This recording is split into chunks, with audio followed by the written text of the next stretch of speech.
Сярод самых досведчаных у правовых пытаннях вучень 44-й гомельской школы Даниил Рышкин.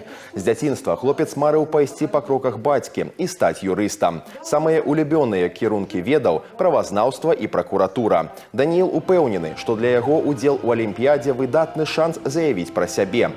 Гэтыя чаканні апраўдаліся. Хлопец заняў першае месца. Мне достаточно легко дается обществоведение или же право. Это было у меня еще с самого моего юношества, и у меня не возникло абсолютно никаких проблем. За званне лепшых змагаліся больш за 180 удзельнікаў, 20 з іх удастоіліся прызавых месцаў. Алімпіяда праводзіцца для папулярызацыі юрыдычнай прафесіі і следчай дзейнасці. Следственный комитет Республики Беларусь на сегодняшний день предъявляет достаточно высокие требования к потенциальным кандидатам для приема к нам на службу. Проведение такой областной юридической олимпиады, она позволяет выявить целеустремленных, интеллектуально развитых, обладающих достаточными навыками и познаниями учеников, которые в перспективе могут поступить на юридический факультет по целевому обучению. Пасля выпуску спецыялістам, якія навучаліся на умовах мэтавай падрыхтоўкі, прысвойваецца званне лейтэнанта юстыцыі і прадастаўляецца гарантаваная праца